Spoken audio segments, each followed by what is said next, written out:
Hello there guys, what is going on? Son of Chelsea back here again for another edition of your daily Chelsea headlines, looking through some of the biggest stories from today relating to Chelsea FC. We've got two very important ones, starting off with the first one.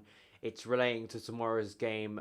The news that we dreaded, the news that we didn't want to hear is that John Terry has been ruled out of the game due to injury. That knock he suffered on Saturday against Newcastle United, which forced him to come off early in the first half, has basically ruled him out of this game. I think the worrying thing as well is apparently now he's a doubt for the game on Sunday, which I think is even more terrifying. I've done my two-parter where I've kind of discussed these two games, PSG and Manchester City, and how crucial they are for our season. And to think that John Terry might not play in either of them is a scary thought, considering the fact we cut Zuma. He's injured, so we don't have him available. So who steps up? You know, Ivanovic maybe going over to centre-back. That definitely looks the case, unless Gus Hiddink surprises us all and plays maybe Matt Miazga, who hasn't played in the Chelsea shirt before. I highly doubt that, but it's going to be very interesting. It's going to be very interesting to see what happens with John Terry. Let's hope it's nothing too major. He did train with the team, so that makes me think that maybe he will be available for Sunday, and I'm sure JT, knowing him,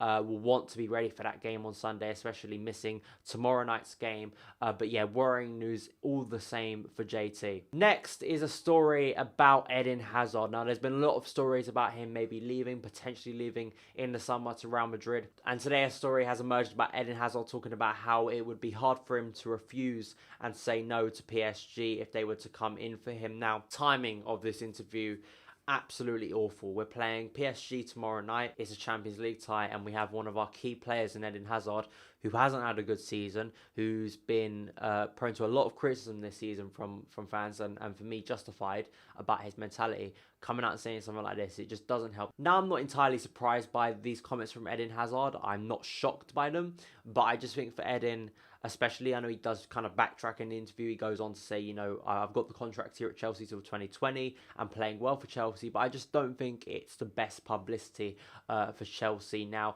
this interview wasn't done by an English publication. It was done by a French publication. Now, I just think the time of these comments are really a big problem. And once again, it's going to question the mentality. It's going to question his commitment towards the club. And I now kind of fully expect him to be leaving in the summer, which is not a nice state of affairs to be looking at a player like that. You know, Eden, who I want to back, I want to see him do well for Chelsea. I want to see him get back to where he was. But him making comments like this, once again, will worry fans, worry Chelsea, that his heart isn't really at Chelsea. I know that these are harsh comments, but that's the impression I get from the interview. So that has been it, guys, for this edition of your daily Chelsea headlines. Tell me your thoughts on everything I've discussed today in the comments below. Make sure to follow me on Twitter at SonOfChelsea. Hello there, guys. What is going on? Son of Chelsea back here again for another video. And this is probably going to be a two-part video analysing and talking through the upcoming two games for Chelsea. This is probably two of the biggest games